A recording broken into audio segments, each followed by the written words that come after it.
Welcome to episode 28 of the Agent2Investor podcast, where we talk about the agent side of real estate investing. We'll be talking about the successes, the failures, and all in between. My name is Nico Garcia. I'm a local real estate investor and agent based out of Montgomery County, Maryland. And as always, I'm joined by my co-host, Anna, Northern Virginia realtor and mostly out-of-state investor. And we have a wonderful guest today, one of our good friends, Mr. Aaron Ameen. Welcome, Aaron. How are you today? And thanks for coming on. I'm doing great. Thank you guys both for having me on. I'm excited to share some of my story and hopefully give some value to your audience. Yeah, we are super excited. You have a really cool story. And those of you who don't know Aaron, he is a real estate investor. He is a W-2 employee.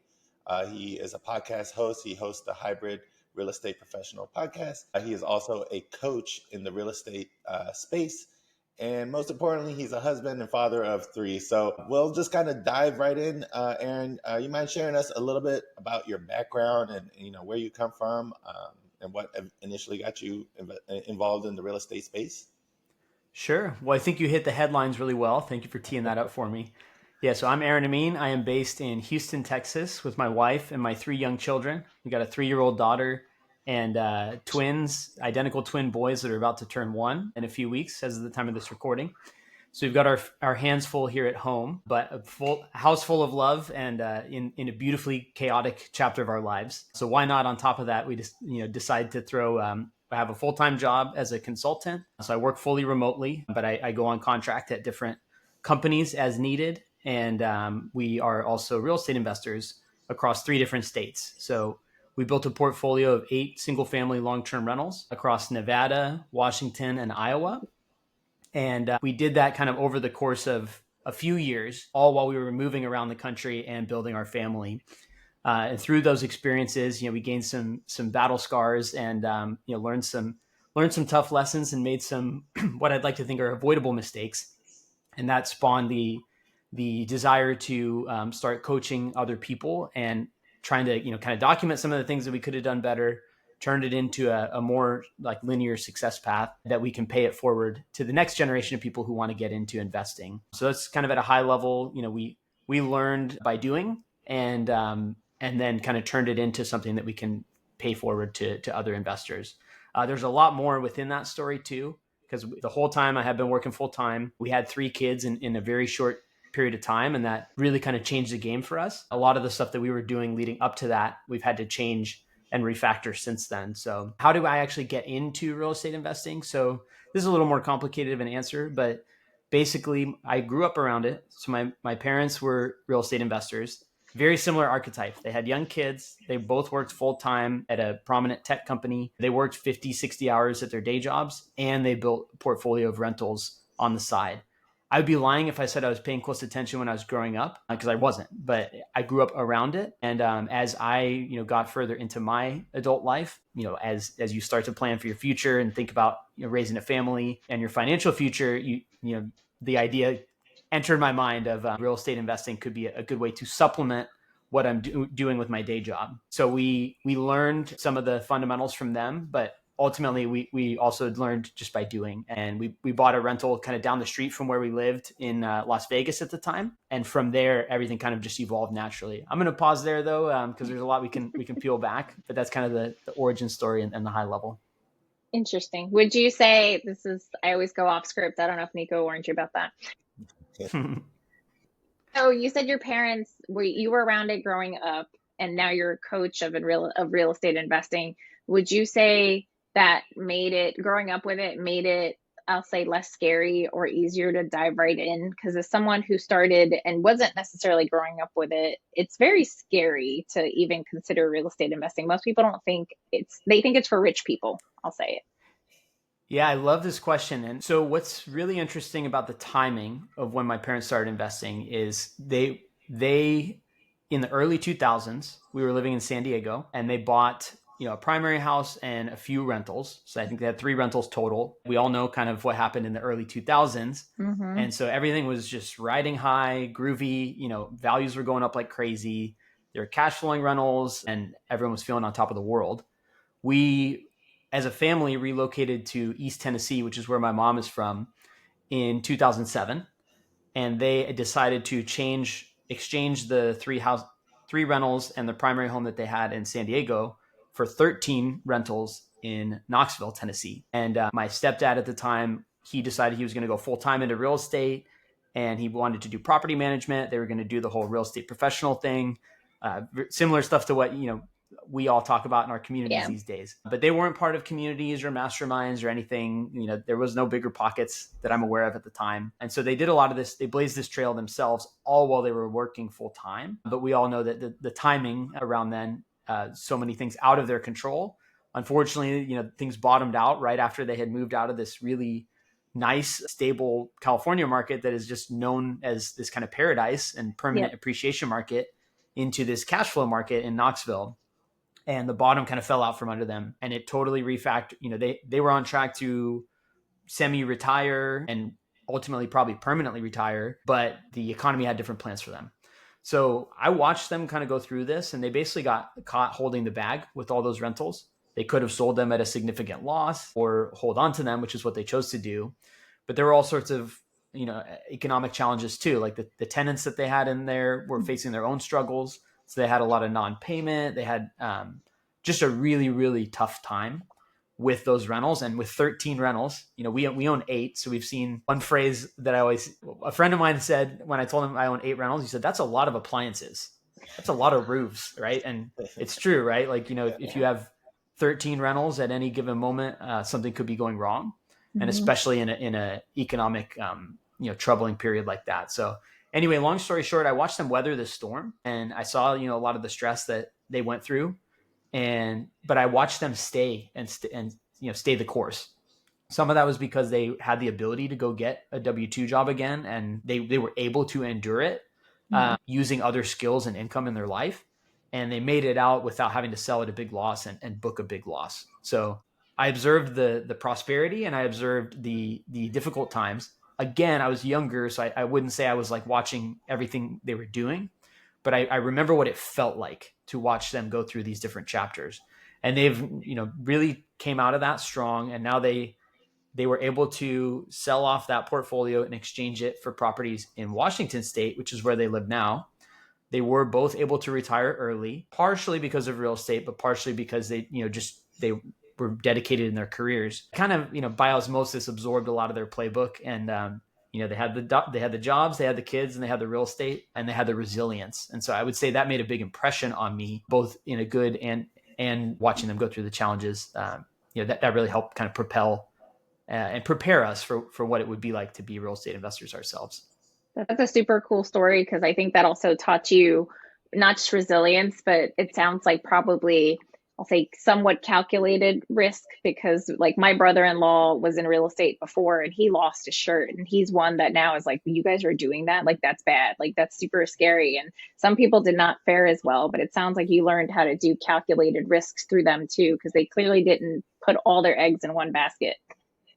Yeah. And they didn't panic. I think that was the big takeaway for me during the recession years, because I was college age during that period, and I wasn't thinking about real estate really, but it was a simple enough concept to me that if their properties went down 30% in value and they sold them, that would have been a really bad thing. Yeah. Right? And so I watched them kind of problem solve their way out of it, and not make rash decisions or panic or do something that could have put them back. I mean, if they had done that, it could have wiped 5 years off of the timeline for retirement for them. And so watching them kind of go through that and overcome it, and then turn it into an opportunity in the future, that taught me a lesson or two. What I will say about it though, is that when I started investing, I already knew that it was a matter of if, not when, something crazy would happen. So if I wanted, in my late 20s when I started investing, I knew that if I want to do this for 20 or 30 years, there will be crazy things that happen. And so even it gives you a little perspective to enjoy when things are going smooth, but not expect it to stay that way. And if that's going to be a problem, or if you are going to expect it to constantly be going well, you're going to set yourself up for disappointment. So I think it, at a minimum, of their experiences armed me with the perspective to know that there will be crazy times and you can get through them. Those two things helped me get started with proper expectations.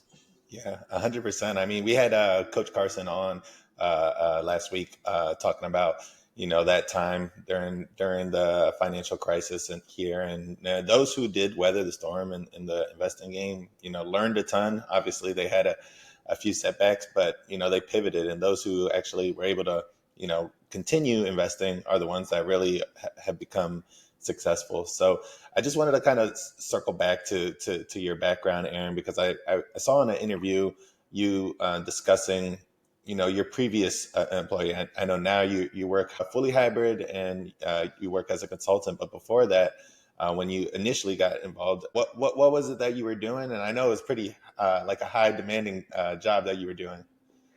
Yeah, so I'll give a little lineage of my career. So I'm a musician. I've played drums since I was 10 years old, very passionate about music. For a long time, that's what I was convinced I was going to do. When I started college, I started as a percussion major. I was in marching band. I was in different rock bands. And so all the while, while I was going through school, I was networking within the music industry and playing shows and just participating in every way I possibly could within the music industry. Ultimately, I ended up graduating with a business degree because I realized that a percussion degree doesn't really arm you with any income producing skills that you can't gain on your own. If you want to be a good drummer, you just need to practice and become a good drummer. So I shifted from being a performer into actually kind of making my way into the music industry. So what was happening is I was playing all these shows and I was meeting people at all these different venues. And I started befriending the bookers and the marketers and the people that actually produce the shows. And so it led me to a career as a concert promoter. And so the first 10 years of my professional career, I worked at small rock clubs all the way up to one of the largest entertainment companies, actually the largest entertainment company in the world. And my job was basically, so what a booker does in concerts is they're the ones that negotiate the deals with the artists' agents. So, the agent will come through and say, hey, we have so-and-so band coming through town. Here's approximately what we're charging for tickets somewhere. And here's what we want to get paid. And then our office would have to go through and calculate, what can we pay them? How many tickets do we think they can sell? And then how can we budget to produce this show? So the reason I'm getting all granular like that is because a lot of the mechanics of that are really parallel to how you approach real estate too, right? Is like you have or really any type of business. You have your income, you have a line item of expenses that you need to understand inside and out. And then you need to understand the demand of how much you can really sell. And so I spent a lot of time. So my lifestyle at that time was like 5 days in the office, full time, answering phones. I always joke, if you've seen Entourage, it's not quite that dramatic, but the phone's ringing all the time. You're screening phones for your boss. You're getting, yelled at times, and it's very fast paced, very intense, and lots of egos. So I kind of had this very high pressure environment where we were putting on shows all the time. And then when I wasn't in the office, I was going to shows 3 or 4 nights a week. And so over time, this was, I lived in Seattle at the time, but I ended up moving to Las Vegas. Vegas, as we know, is a beautiful place, but it has many temptations and lots of action. And so the concerts industry plus Vegas, plus being in my 20s, working, 60, 70 hours a week, led me to a high pressure lifestyle. I had plenty of fun until I didn't. And basically what happened is, I was running myself ragged.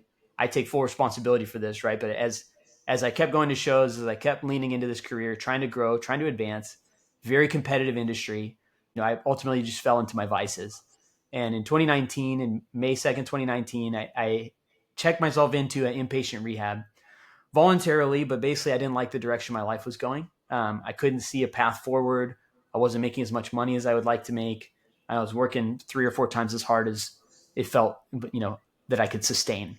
And so that was really a turnaround point for me where I started to ask a lot of questions. First of all, I had to do a ton of inner work to deal with what was causing me to behave like that. But second, I had to ask myself what we want our future to look like. I had just gotten married to my wife earlier in 2018. We knew we wanted kids, and I just could not see a path forward in that career path where we were able to have a balanced, meaningful life, where we were able to hit our financial objectives and have the lifestyle that we want if I stayed on that path. So real estate became an answer to that when we started thinking, okay, what is something that you can put time and energy into that has the potential to grow? There's not only leverage on your money, but there's leverage on your time. You don't need 40 to 60 hours a week in real estate to make an investment that can have outsized returns over a long period of time. You own all that upside. And so I started, thinking back and recalling a lot of that experience from my parents that I just described earlier. And it kind of became an obvious answer of, okay, I can continue to work my job, but if all I do is go work a job where I feel like I'm underpaid and overworked, there's no path forward where I'm going to come out, ahead or on top or in control of our finances. There has to be something else that goes in tandem with that. So that career path, and those experiences, I learned more in those 10 years than I probably could have in just about any other path. I learned how to operate with urgency. I learned how to know numbers inside and out, learned how to negotiate. I learned how to deal with people's egos and personalities. And all of those things armed me with a very parallel skill set that have made me, find some degree of success in real estate. So I'm grateful for that time period, but it certainly, I came out with some scars and hopefully better off as a result. Yeah, Aaron, Yeah. thanks so much. Thanks so much for sharing that. I mean, that's a very important story. You learn all these things through kind of just trial and error and learning kind of as you go. And I know you just mentioned you were married right before you went into the rehab. How important was having a partner that was supportive of you and understood your journey? How important was that for moving forward and eventually to where you are now? Yeah, I mean, a strong partnership, not only, friendship, the companionship, whether it's a friend or a partner for life, like having somebody that's in your corner that's going to unconditionally support you and understand what you're going through and sympathize. People that struggle with addiction, oftentimes their behavior is not the greatest before they clean their act up. And so, I'll readily admit I was very difficult to deal with in the days leading up to that. And I am infinitely, eternally grateful for not only my wife, but my family and those who supported me. And they knew who I was as a person. They knew my intentions, and they just wanted to see me feel better and get better. And so, yeah, my wife and I, a lot of this was grounded in our vision of like, hey, you're headed on the wrong track. Mm-hmm. If we continue doing what we're doing, it's not going to get better. It's going to get worse. So what can we do to make that better? A lot of it was on me. I had to do that inner work. I had to self-reflect and make sure that I truly believed in the decision I was making. Again, I know this isn't an addiction podcast, but addiction is something where if you can't acknowledge it head on, admit it and realize that you've lost control, you're never going to really be able to turn the corner. So that was a really critical period of my life. I'm grateful I had the space, even my employer. So believe it or not, in the music industry, addiction grows on trees. And so it is not uncommon for people to deal with this. So even though a lot of the behavior spawned from that line of work, they were also supportive. And I was not the first person in my line of work to go through something like this. It happens pretty commonly. So I had the support I needed, and I'm grateful that gave me the perspective. Do I wish I could have avoided some of the behavior and the things that led up to that? Maybe, but I also know that it's a part of my story, and we wouldn't be where we are right now had that not happened. Yeah. I appreciate you sharing that. It reminds me of if you've been living under a rock, you don't like Layla Hermosi talks all openly about her struggles with addiction. And she talks about the fact that if you have that type of personality, it doesn't ever truly go away, but it's learning to do the inner work to refocus that energy, that addictive personality towards something constructive and something that will make your life better versus making it worse. And that sounds like what you were able to do with your support network and the vision that you cast with your wife. Yeah, you don't shed the addictive personality ever. You channel. That's a really good way to put it. And I often say that too. It's like I had a ton of misdirected energy. I was channeling it towards my vices, towards this growing resentment towards my career that I was never going to move forward. And resentment is a big compounding force too, right? The more you start to think about all the ways that you feel that you've been wronged, the more that behavior just continues to grow and spiral. So you take all that energy, because there's a ton of it, and you redirect it towards something positive. Then there's a reason that a lot of people that have struggled with addiction go on to become extremely successful entrepreneurs, because if they can channel that same type of energy and put it in the right direction, they have that addictive tendency to put themselves towards it, and generally a lot of determination to succeed. But it is interesting that entrepreneurs in general are much more prone to addiction than most other career paths. I believe that's been studied and reviewed by many different psychologists, and there's a lot of sources that say that entrepreneurship and addiction kind of go hand in hand. So Yeah. again, I'm grateful for the perspective that it gave me, and I'm 5.5 years sober at the time of this recording, and nothing has been there's other than getting married to my wife, who we've built a beautiful life together. There's no other singular decision that's had a larger impact on my life than deciding to clean my act up. That's awesome. So we'll get back to the real estate investing. I just wanted to touch on that because I feel like anyone that's listening to this that like struggles with that, like this gives them hope to know that you can pivot. And now we can talk about all the amazing things that you have done by focusing that energy into real estate investing. Awesome. Yeah. So Aaron, with kind of going back and to your beginning stages, I think I heard you in an interview talk about trying to decide whether you wanted a big wedding or saving up that money for a down payment. Jessica, my fiance, and I are actually having the same conversation, and we were, I want, as a man, you want to, provide your partner with, the type of wedding that they've always dreamed of, but you also want to, be financially free in 10 years, and you understand the power of real estate. It's one of the reasons why I wanted her to come to BPCon last month, is to just understand that there's different avenues, and we're choosing the house hacking route. But, just going off of, your initial stages and those conversations that you had with your now wife, how difficult was it? And, how did it look when you decided you guys wanted to go into real estate investing? Yeah, sorry, I want to make sure I understand the question. Is it about the wedding or the real estate? Well, deciding to, I think you ended up having a wedding in your backyard and using that money for investing, correct? So was it Yes. getting her on board? I think the question is more about like getting her on board. Like, I don't know if she had real estate experience before. Was she pretty open to this once you brought this to the table? Yeah, so I think a couple things there I'll address. Right, one is that the idea of a wedding, and we had been together for 7 years already by the time we decided to get married, and we already were operating like we were married. Everything we were doing was in tandem. We were in sync on all of our decisions, all of our finances. We made decisions together. There was no operating separately, and the idea of like, we were kind of beating around the bush of like, oh, do we get engaged and have this long drawn out process that then the next year or so becomes about this wedding, which then kind of puts, any other type of goals on pause. I was still working in the music industry at this time, right? So keep in mind, most of my energy and time was going towards this 60, 70 hours a week of just running and gunning in the music industry. So I wasn't very present anyway. So the idea of throwing a wedding on top of that, and then the expectations that come with that and the expense that comes with that, it felt overwhelming, and like it would be difficult for us to live up to those expectations. We were living in a city where none of our family was based. We had friends there, but we had a lot of friends elsewhere.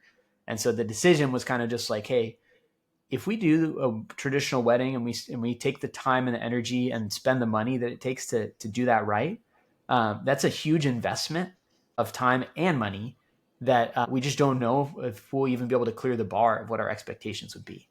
So at the end of the day, one of the benefits of being in Vegas is you can get married in within an hour or two if you really want to. By So Elvis? we called go ahead. By Elvis?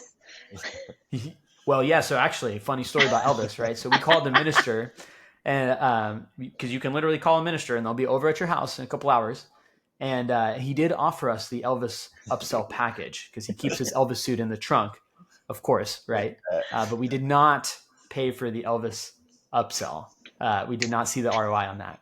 But our entire wedding was it was $150 for the court filing fee and $75 for the minister. He came and we just knocked it out. We weren't prepared in any way, shape, or form. We didn't have rings. We didn't have vows, but we allowed that moment to just be about ourselves. And not, the expectations that would have been set around the wedding. So anyway, that's I just want to encapsulate kind of the nature of that decision. And then with that freedom, once we were married, we felt like we could really just immediately shift gears and focus to the life we wanted to build together. One of the components of that was the sobriety piece that I mentioned. But the second was that we knew we wanted to have kids. we knew we wanted to lay some financial foundation, and we knew that our careers and the money that we were making was not going to do that unless something changed. So by the time it came, when it came time to decide whether to invest in real estate or not, the upside of that idea was compelling enough that even though she didn't have the same background or exposure to it that I did with my family, she was incredibly open to the idea, and it is something that we have done together since the very beginning. A lot of learning by doing, but yeah, from that first property on, that's a decision that we both were engaged in from the beginning. That's awesome. Some spouses take a little more convincing when it comes to the risks affiliated or associated with real estate investing. And it sounds like either you explained it really well, or she already had an entrepreneurial like spirit in her before you. It's interesting because I wouldn't say she had that in her before. She was when we met, she was in a PhD program, and like she was taking what it could be considered a linear path towards very stable employment. But as we met and got to know each other and kind of traveled through life together, I think I have always had that entrepreneurial spirit, and so just like by engaging in conversations and talking through different ideas, and before real estate, I was always the guy who would come up with business ideas all the time, and she would either humor me, or at least she would engage in those conversations. But I think that spirit developed in her over time, and now it's like she's fully embraced it. And we can talk about some of what we're doing today. Yes. Once we get there, but now she's really engaged and bought into what our real estate business can do for our family over the long term. Awesome. That's awesome. Thanks so much for sharing, about your background. And I think it's a very unique story. So what we're going to do now is take a quick break. But when we come back, we're going to talk about, your current portfolio, and we're going to talk about our main topic, which is out-of-state investing. So stay tuned. While we're taking a quick break, if you can do us a huge favor and give us a 5-star on your favorite podcast platform, whether it's Spotify or Apple Podcasts, it gives us a huge benefit for sharing the podcast to agents, to investors, or anybody really interested in learning about real estate investing. It'll take 2 seconds, but it really would mean a lot to us. Thanks so much. Enjoy the rest of the episode. And we are back, and now we're going to talk to Aaron about his current portfolio and how he's managing his properties from afar. So I know we talked a little bit about, when you started, and, you're currently living in Texas. But where was it when you initially got started, and where did you purchase your first property, and how's your portfolio look now? Yeah, so I know we spent a lot of time on the origin story, so I'll try and speed it up a little bit and retrace our journey between then and now. But we lived in Las Vegas from 2015 to 2019. We bought our first primary house in 2017 in a nice neighborhood near downtown Las Vegas. It was an interesting place because 10 years prior, I think people didn't even want to walk in that neighborhood. They viewed it as dangerous and seedy. Vegas was hit, one of the hardest in the recession out of anywhere in the country. But it had started to recover, and when we moved into that neighborhood, there were dumpsters outside, on a lot of houses, and it was starting to flip over and gentrify. So we decided when we bought our first rental in 2019 that we would do it just in that same neighborhood. So it was the opposite of long distance investing. It was about a mile from our primary house. That was an experiment. Like we said earlier, we saved a bunch of money from not doing an expensive wedding. So we put a higher down payment on that first rental, kind of bought our way into some cash flow. I didn't know how to analyze the deal at all. All I knew is that if the rent was higher than the mortgage, that was a good thing. None of the fundamentals that I use today to analyze deals or neighborhoods or anything, we didn't apply any of that. We bought something that looked good down the street from where we lived, figuring that we could solve whatever problems may come up. I leaned heavily on my parents. They were the only real people they were the only other investors we knew. We weren't part of any communities, no books, no podcasts, nothing. So that first one was really risk averse, if you will. But the agent who sold us that house, he called us a few months later, and he said, "Hey, I have these 2 properties off market. They're operating as assisted living homes for adults with developmental disabilities." He said, "The owner's willing to sell them. Here's the price. They're on 5-year leases. They're paying 40% above market rent, and they plan to stay there forever if you'll let them." So Wow, that's unbelievable, right? Like we have these two houses that are basically on commercial leases, paying significantly above what the market could get if we were to rent them out to families. So we went from having one very straight ahead single family long term rental to getting a, I don't know how we were lucky enough to get that phone call, but basically we had to figure out how to afford those two houses because that was a life changing opportunity. So we ended up doing a cash out refi on our primary house. We ended up basically dumping out every piggy bank we had across our stock portfolio to get into those two deals. What started as an experiment with that first long-term rental became an identity shift. We went from having, no rentals to 3 rentals in about 6 months. That's where that addictive personality comes in. I fell in love with the process, right? I fell in love with the feeling of locking in deals. I took all those parallels from my music industry career, and I love getting deep into the numbers, and I started to really understand the impact and the power of this type of investing. And so from there, we had 4 houses in Las Vegas. Then COVID hit very shortly after, and the unemployment in Vegas peaked around 26%. The national average was 14. That city is basically built on hospitality, entertainment, and gaming. Gaming Yep. not being video gaming, being gambling, right? Yep. And the strip shut down for about a little over 2 months. And so basically we had to decide, like my job was furloughed immediately. And I had to decide if I was going to wait it out and stay in Vegas or go find another job when there's, tens of millions of people unemployed. Long story short, we decided to move back to Seattle, where most of my professional network was. That's where I grew up. And so we had this decision to make. Okay, we did this safe thing. We invested in our backyard. We were self-managing it because it was close by, and we were doing it all ourselves. And we said, well, crap, like we're about to be 1,100 miles away. What do we do? Do we sell all these things? Like, how do we do it? No network, no other investors, no, communities. So we basically decided when we moved that we were going to figure out how to do it long distance. We said it's not a good decision if we sell all these properties. If we sold all 4 of those properties, we might have been able to buy one in Seattle. Yeah. And that just didn't sound smart. So we had a good friend of ours that we paid a retainer to be our first line of defense. So like if the tenants had a call or an issue, he would drive over and check them out, but we self-managed. We did all the paperwork, lease renewal, tenant communications, stuff like that. And so we basically built our own little self-management system in Vegas. And lo and behold, a couple years went by, nothing broke. So we kind of realized like, hey, this long distance thing is possible. We did not do it the most efficient or smart way. There are definitely better ways to do it than what we did at first. So again, like the avoidable mistakes, they were definitely there. But I did run an analysis a couple years later, and like we saved over 5 years, we saved about $30,000 in property management fees by doing it the way we did it. So take that for what it's worth. But anyway, that was kind of our proof of concept of how long distance could work. We ended up buying 2 properties while we lived in Washington State. Those we ended up partnering with my parents on. So they put up the down payment money, and then we split the cash flow. One of them was a house hack. So it had 2 units. We bought it as a primary and then ended up renting out both units. And the other one was almost an accident. We had every intention of living in Washington for the long term. Like I mentioned at the top, we had 3 kids in about 2 years. And so a lot of stuff changed very quickly, especially when we found out we were having twins. So one of the houses that we had in Washington was meant to be our primary, but we decided to move to Texas to account for basically the cost of living. It was going to cost about $7,000 a month to put 3 kids in daycare in Washington. And in Houston, where we live now, it's about $3,000. So that's a story for another day. But basically, our whole financial situation got flipped overnight, and we had some tough decisions to make.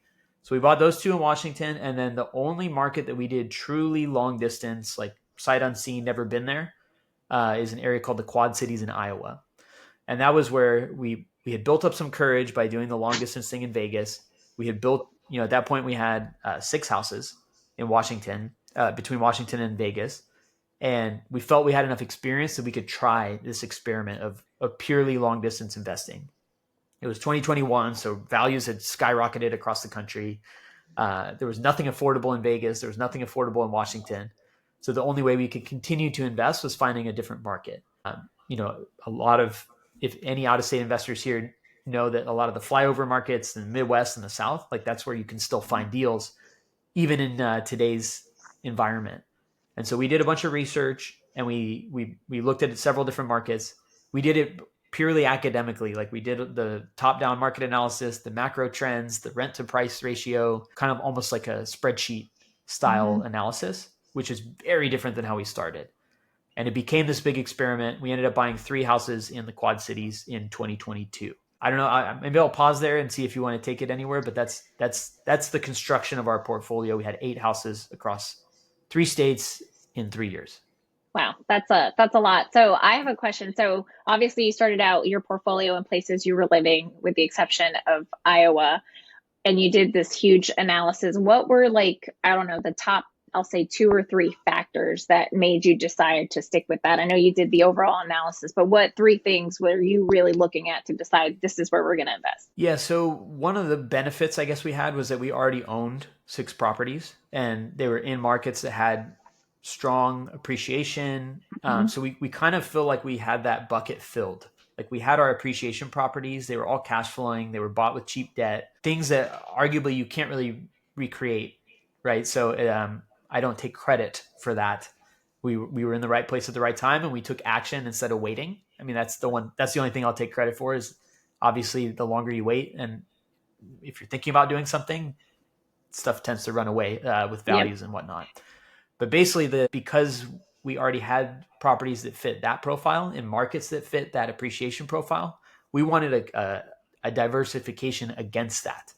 So in 2021 and 2022, Vegas kind of went up and then back down. Washington did something similar. We were looking for markets that didn't have a big correlation to the overall market, that were just going to be slow and steady and stable. 2 to 3% appreciation per year sounded great, as long as it doesn't go up 10% and down 6% and up 20% and down 30%. We didn't want a roller coaster. If we wanted that, we would just invest in the stock market, right? So ability was one of them. Risk to rent ratio was one of them. So we knew we had a few down payments worth of money that we might be able to do over the course of that year. We had our daughter in 2021, so like our finances were already starting to change. So what we were trying to do is find additional cash flow, so that when my wife took time off work, we had something we could at least supplement. It wasn't going to replace her salary, but ultimately we ended up getting our net cash flow up to about $5,000 a month. I'm talking net, not gross. So that was after we had our CapEx and vacancy and maintenance and management and everything else backed out.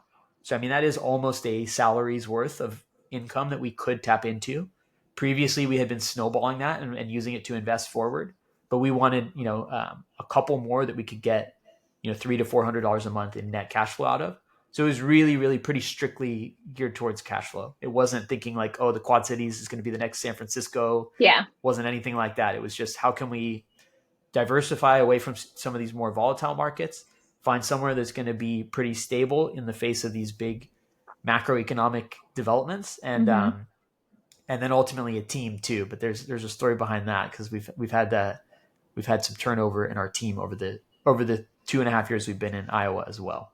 For the investors that are thinking about investing out of state and never have, like you said, stability, but like, what did you look at specifically? Like, was it population growth? Did you look to see, like, I don't know, was Starbucks opening up a place there? Like, are there any like key indicators that you would say you looked at that a new investor could look at to try to narrow down a market? So there's what I did, and then there's what I would suggest after learning what I learned from what I did, right? But I would say the indicators, like you said, so population growth is for sure one to pay attention to.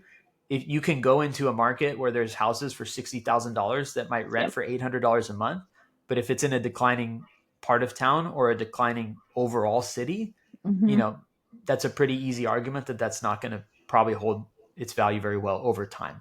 So that's one trap that I think a lot of people fall into, is if you're only looking at cash flow and you're only looking at those indicators, you're going to miss the bigger picture. So that's one thing I feel like we did right, is this area had, in the 80s and the early to mid 80s, there was a pullback in some of the manufacturing jobs that were in this area, but it had been steadily kind of increasing, slowly but surely, population increase, over the last couple of decades. I do think also you have to be careful, like if you only look at trends from 2020 to 2023, Yeah. Those were the weirdest years for people moving back and forth.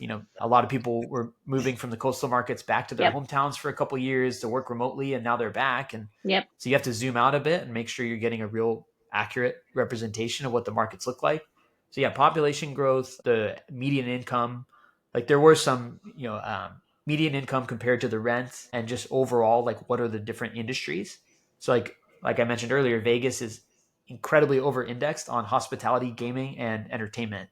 So, if an entire city is built on a narrow slice of industry, that's something you have to consider too, because they can live or die by what happens. So this area had a few different types of major employers. There were some data centers and kind of ancillary type business units of larger companies, but it wasn't going to be this next hub. So again, it's almost like those things kind of worked to the advantage of what I was looking for, not against it. When Yep. people, when a market makes the headlines or it makes one of those bigger pockets lists, it's not too late, but you're going with the herd. And we actually Correct. wanted to break away from the herd and go somewhere where we weren't competing with 30 other investors for every single house that came on the market. Right. Right. I think Anna had one of her markets she was looking at get blown up because it was on one of the bigger buckets, cash flow markets. So Yeah. Yeah. there's also a great software. It's called Bright Investor. So if you're looking at, markets, out of state markets, or even your own market, it pulls all this data that Anna and Aaron are talking about to help you analyze it. But so I just wanted to kind of go back, Aaron. So I know you mentioned you started investing kind of in your backyard, and then you ended up investing in places where you were living. But that initial agent, that one that got you the first one and got you those two off market deals, how important is it to have like an investor friendly agent? We're the Agent2Investor podcast, and we talk about having an important team. How important was it to get, those two off market deals kind of changed really your guys' trajectory and your investing journey, right? Yeah, it is not an overstatement to say those completely changed our life in pretty much every possible way, right? And so, incredible question. I'm glad you asked. Obviously, it fits your guys' show. I think it cannot be overstated how important it is for the agents that you work with to at least have literacy and some sort of ability to understand what it means to be an investor, because investors look for completely different things. Yes, you value ultimately a lot of the same features. You want a house to be durable. You want it to be built well. You don't want it to be completely cutting corners or anything like that. But a family, with young children that's looking for their forever home is looking for different set of features and is thinking about things and making decisions from a different place than an investor who is trying to optimize.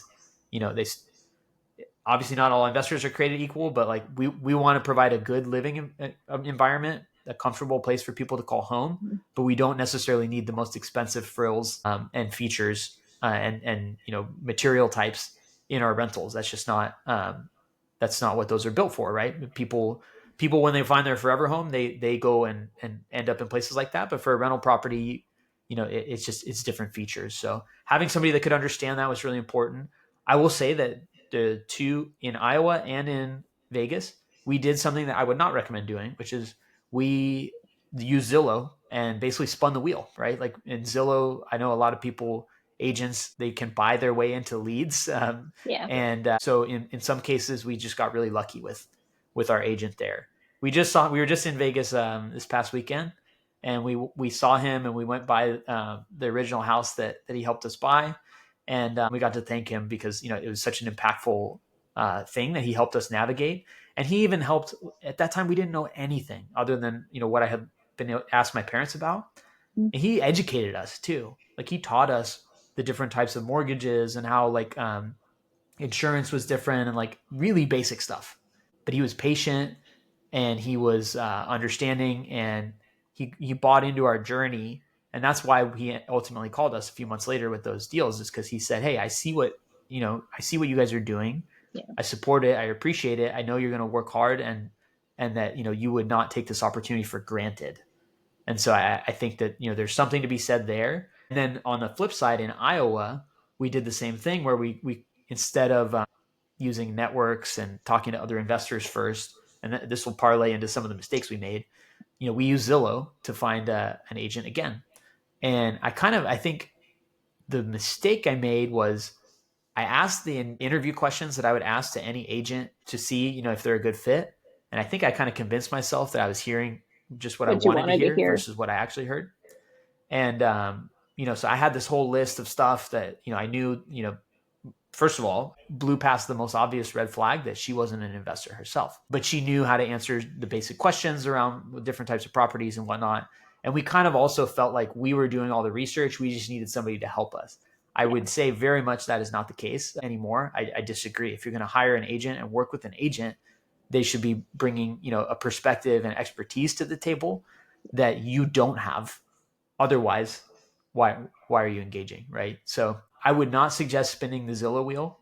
If I had to do it all over again, I would say, one of the things that we teach in this coaching program is always try and build relationships with investors and try and Yep. get a network, or at least one degree of a referral. Always interview multiple people because, we see it time and time again with some of the people I've coached where we suggest they interview 3 agents a minimum in a market.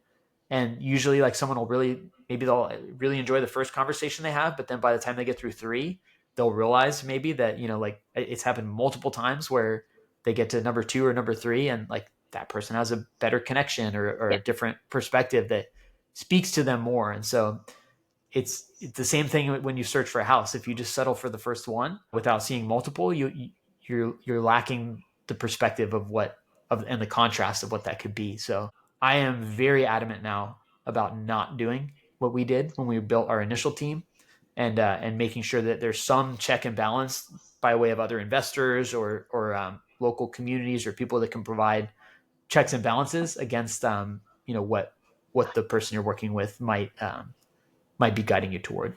Hopefully, I don't know if that answered your question.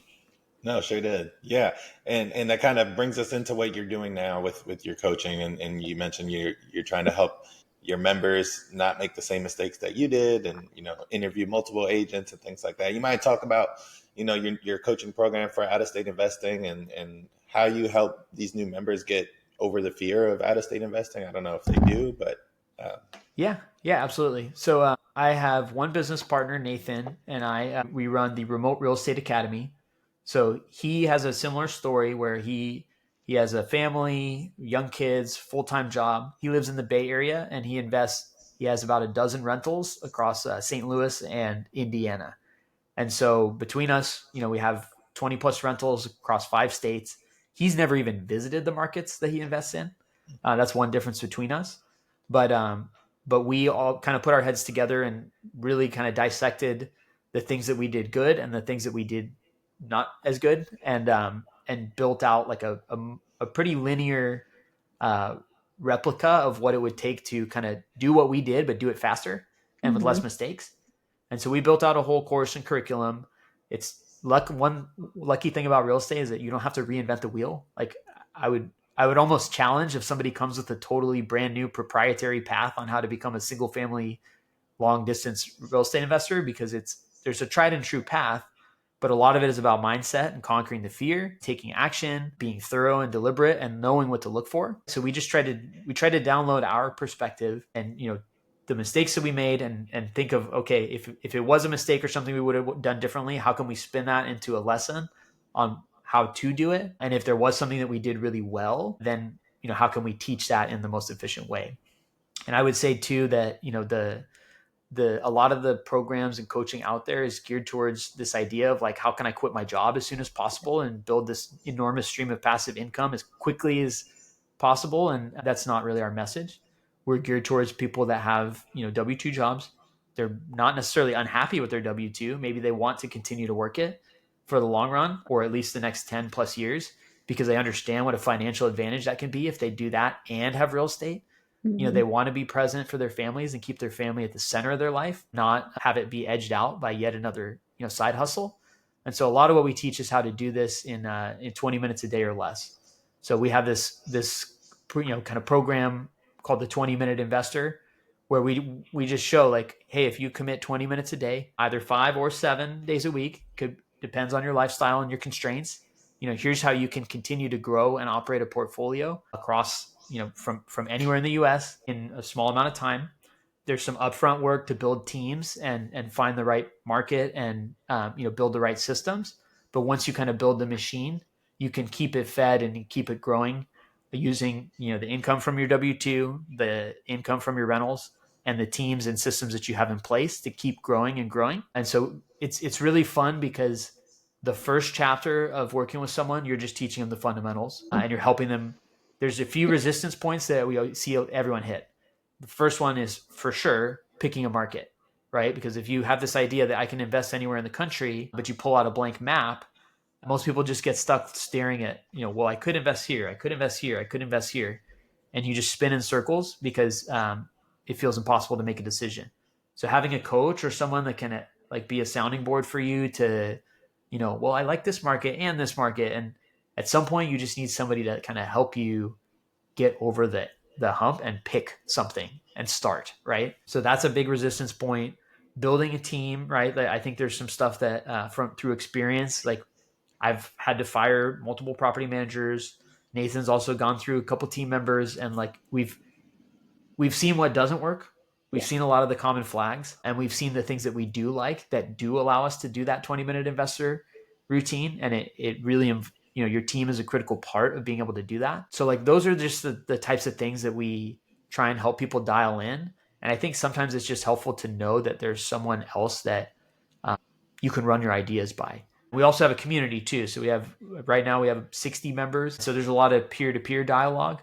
Like I mentioned, when I was starting, I didn't have any community. I didn't do coaching or anything like that. But now I just am a true believer in the value of that. I know we're all in a community together too. Mm-hmm. And just being able to bounce a question, like if you go through something tough or unforeseen and it's really stressful, if you try and internalize all that stress, it's going to eat you alive. But if you have a vehicle or either a coach or a community or other investors that you can talk to and work through that stuff with, it feels 1,000 pounds lighter. And you're much more likely to come out of that, maybe even in a better position, right? Like there's very few bad things that I've gone through in real estate that I haven't come out stronger in the end. And sometimes you just need that perspective to like zoom out a bit and realize that those hiccups are just blips on a radar in a much bigger picture. That's kind of, like I said, it's not reinventing the wheel. It's really focused on the idea that you can integrate this into your life without having it take over.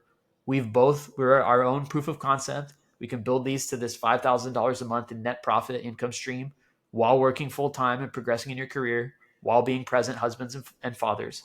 So, what we're largely trying to do is just other people who want to follow a similar path. We're there. We make it accessible. It's affordable. And we have a growing community that, this is what we love doing. So it doesn't feel like work. It's really fun to help people kind of chart that path and then continue to grow alongside them. Yeah. I also find along with not reinventing the wheel, that's like my favorite catchphrase.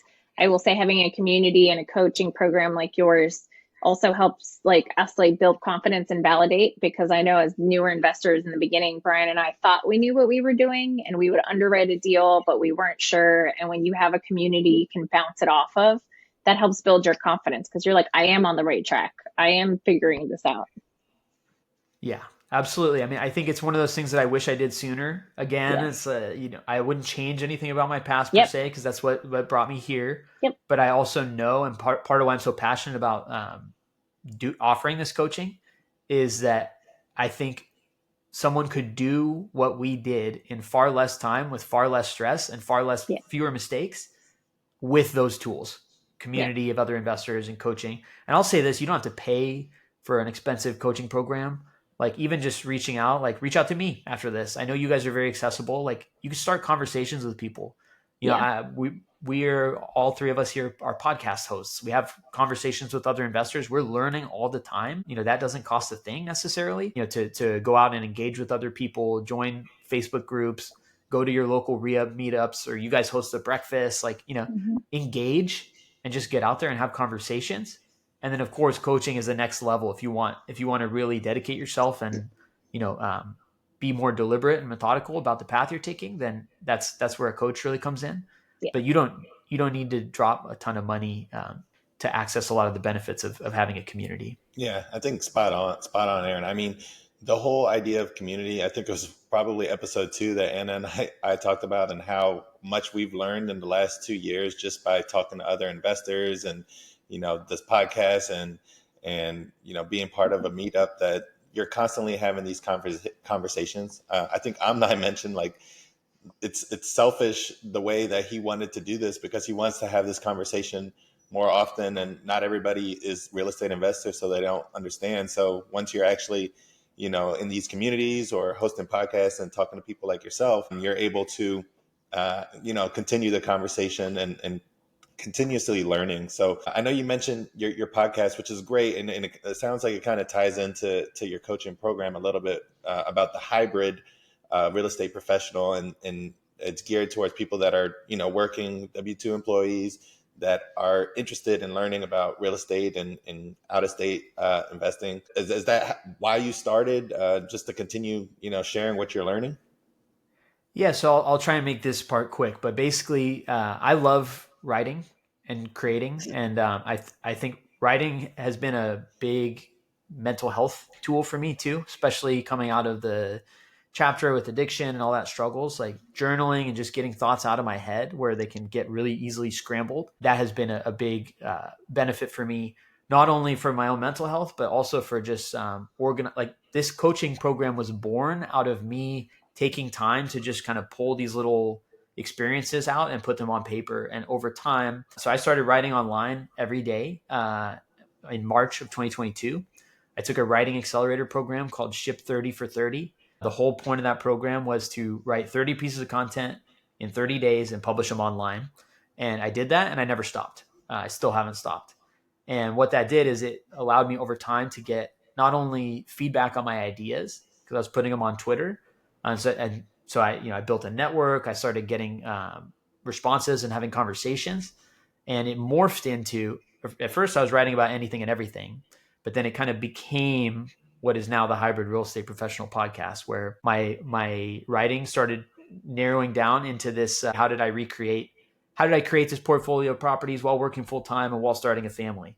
Like that's the natural niche that evolved. And the concept of a hybrid real estate professional is someone who leverages the skills, knowledge, and income from one other chapter of their life, or maybe multiple other chapters of their life, and parlays it into being a real estate investor. So someone doesn't have to have a job, full-time job. They could be an artist, they could be a politician, they could be whatever the heck they want. It's about taking different experiences and transposing them into real estate, kind of like what I was explaining earlier with the concerts industry. So I'm lucky and grateful that I have over 60 hours of content on that podcast over the last year plus. I've had some amazing conversations. We're going to have you on shortly, and just even by virtue of being able to have those conversations, I have grown a lot as an investor. And I know that there are people that listen to that show that have made comments that totally make my day, that they heard some useful nugget out of those conversations that has impacted their journey. I don't make money off the podcast. I spend money to produce it, but I know that that's been an extreme powerful accelerant on my own development.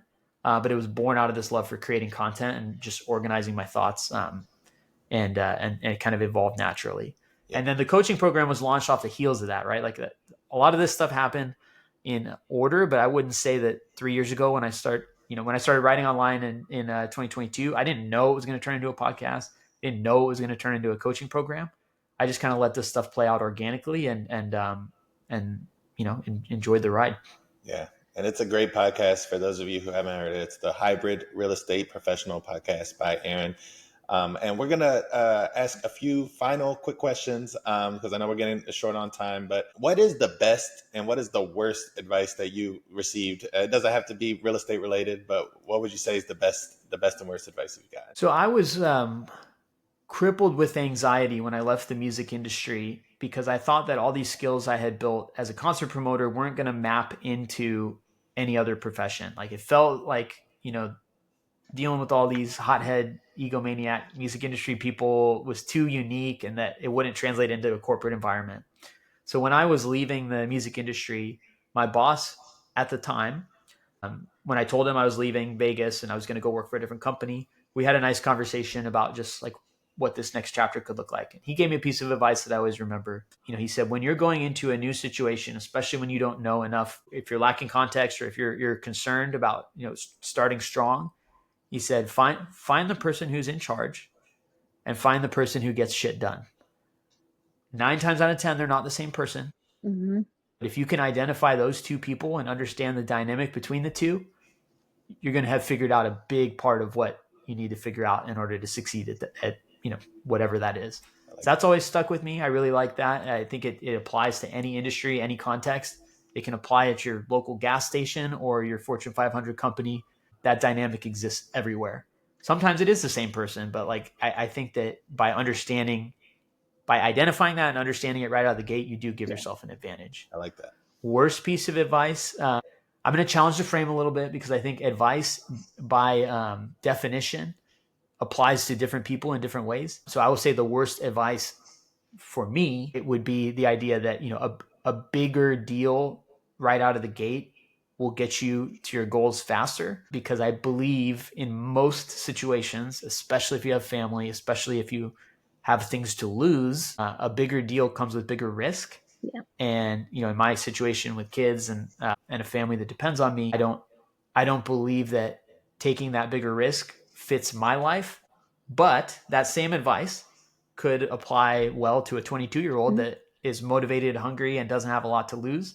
And, if whatever they're betting big on doesn't pan out, they still have years and years and decades to recover. So I think it's the notion that you have to, taking on a big, enormous deal right out of the gate to try and cut in line and get ahead of your financial goals. I challenge that advice, and I really just encourage people when they hear that stuff, which is prevalent on the internet, to put it in the context of their own life. Yeah. And don't just get sucked into the idea that, hey, all I got to do is take a big swing and I can cut 5 years off my financial trajectory. So I think those are my two. Those are good ones. Yeah, those are great. And looking back, so you've done a lot in a short time. What would you say? What was, I guess, advice that you would give your younger self on what you've learned, from today, Aaron, to when you initially began? So I think there's a spectrum of a bias for action and an analysis paralysis, and some people are really good at taking action without necessarily, the break stuff and figure it out mentality. Yeah.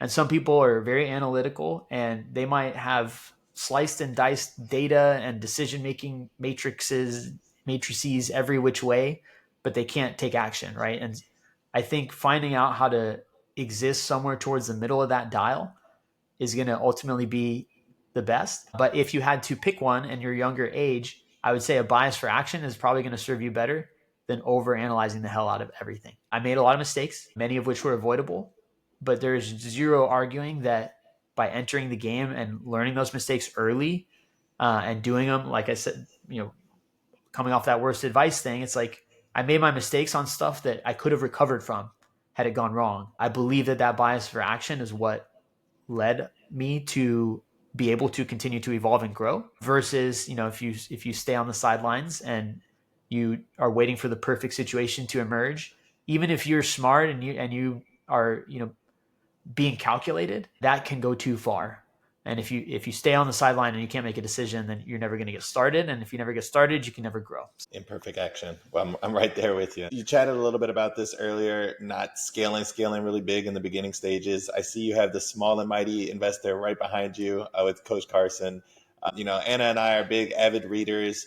What are 3 books? They don't have to be real estate or business related that you would recommend to our audience. Well, I have to include the Small and Mighty Real Estate Investor on that list. There's a reason that these are on my shelf. So actually, I'll use those 2, and then I'll add one more to the mix. So the Small and Mighty Real Estate Investor, Coach Carson.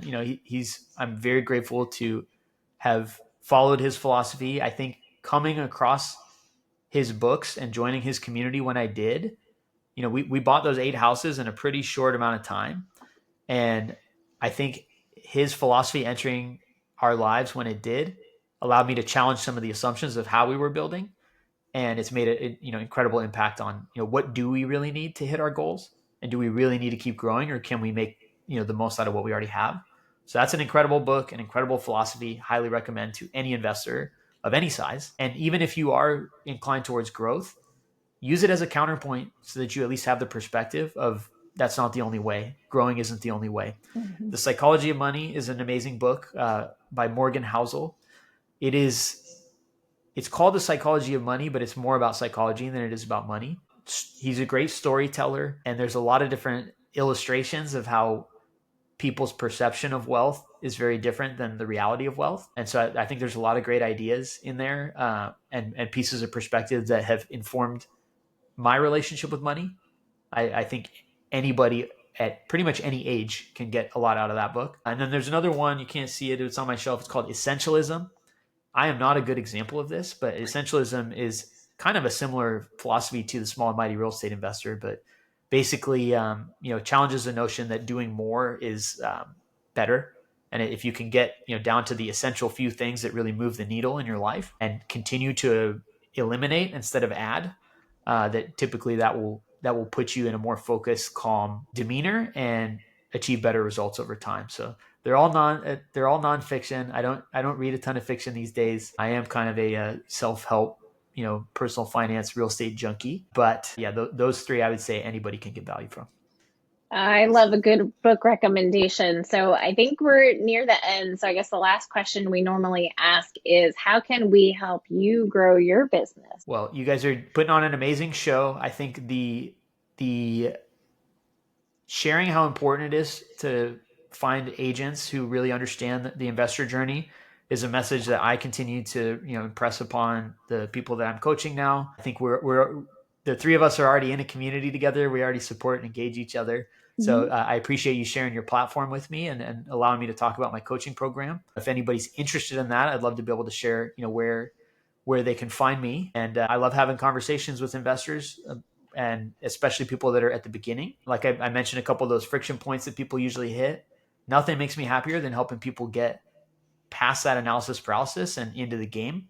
Because I think once you start playing, it just opens into this whole beautiful thing. And the more that the three of us can collectively help others do that, I think that will be the best service we can provide. Yeah. Awesome. Yeah. So go ahead, share if people are interested in talking to you or learning about your coaching program, how can they find you? Sure.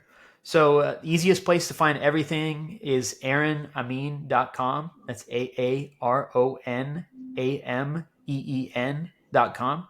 I've got a bunch of freebies in there. I've got a email course on the biggest mistakes I made. I've got a breakdown with the storytelling of my entire portfolio, including the numbers and the story behind it. And I have an interview pack for investors who want to build their out of state investing team. The second thing I'll share real quick, because I mentioned the 20-minute investor, is Nathan and I did a free workshop where we basically gave away our workflows for how we manage our businesses in 20 minutes a day. So that's at 20minuteinvestor.com. That's 20minuteinvestor.com. So plenty of free stuff there, and you'll find ways to contact me on my website as well. Awesome. Nico will put it in the show notes. I'll make sure.